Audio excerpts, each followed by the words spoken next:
Okay. And just to give you a little backdrop for those who have not followed, like my work in particular, dealing with the numbers, I use a system that I coined called Tehuti NuMe, which is short for Tehuti Numerology. With Tehuti NuMe, it's a bunch of cross correspondences, mainly with astrology, colors, planets, signs, dates, and all these different correspondences. So when we look at 2016 being a 9 universal year, since we have an anchor point, if you would, the number 9, we can look at all the various correspondences. One of the correspondences for 9 is the tarot card. We already talked about the Mars correspondent, which is a planetary. We talked about the Chinese astrology for 2016. But when we look at the tarot, because the tarot has numbers for all the major arcana and also the minor arcana. When you look at, and just let me do this. Let me do this. The tarot is another system that is based on numbers. That's why I think like numbers are the primary force behind everything, because numbers are in astrology and numbers are in the tarot. Think I'm lying? Look at all the different degrees in astrology. Each house is 30 degrees. You can be a 3rd degree Taurus sun. You can be a 27 degree Taurus sun. Those are going to matter. There's a different degree of energy or whatever. When you look at the tarot, it also has numbers. Why is the first card, the 0 card, the Fool? Out of the 0 comes the 1, which is the Magician. The Magician is a representative of all 4 elements, and 4 elements are all within the tarot card. Why is the tarot card similar to the playing cards? You got 4 different sets in the tarot: the wands, the sword, the cups, and the pentacles. In the playing cards, you have 4 different elements also: the club, the spades, the heart, and the diamond. Because they're one and the same. They're dealing with numbers and they're dealing with elements. Where there are 10 cards in each set. 1 of club all the way to 10 of club, or ace of club all the way to 10 of club. They're all the same thing. For those who are, you can play playing cards with the tarot deck. And if you're really adept, you can use playing cards as a tarot. There's people that use playing cards as a tarot. So the 5 of club would mean this, because they mix in the numerology with the element. That's a jewel for those who get it. If you don't get it, it just sounds like a bunch of talk. But this is how you can really put alchemy and do your magic. Alchemy is dealing with the different elements. What are the elements in all these divination sciences? See, that's the part that these people that are versed in this, you look at the psychological and personal, I match up well with a number 5.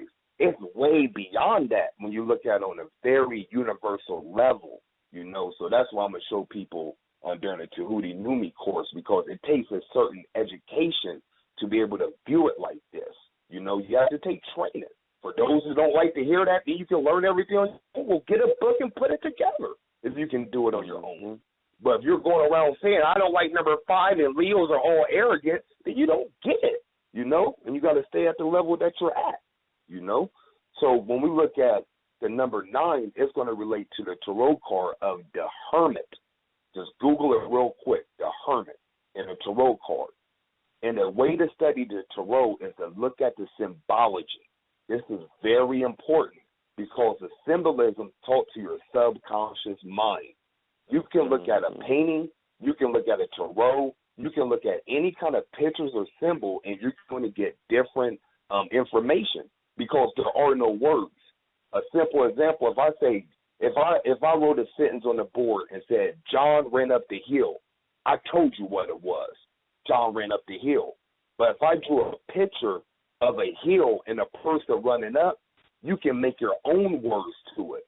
The tarot is a symbol that you can put your own words to it. When you read books, you're reading the words, somebody is telling you what it means. Pictures speak to your subconscious, and it has a lot more different interpretations. That's why the tarot is pictorial, so you can form your own interpretation of it. So I want you to look at a tarot card of the Hermit. You see a man that is by himself. He's also standing on a mountain, has his back, Just look at the symbolism there. When you look at a mountain represents you reaching to a certain height.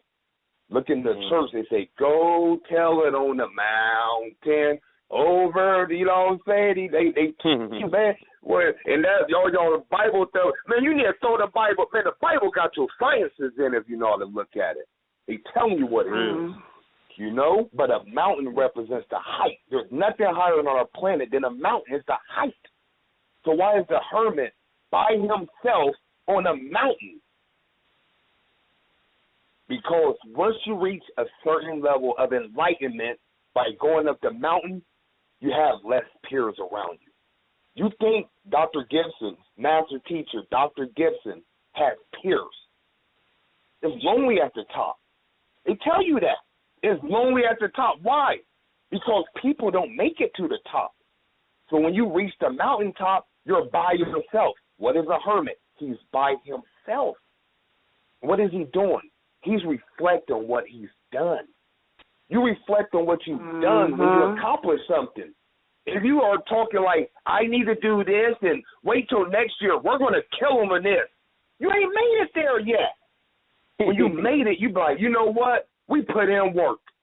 You can look back and reflect. If you looking back and reflect, you ain't put in no work. You playing yourself.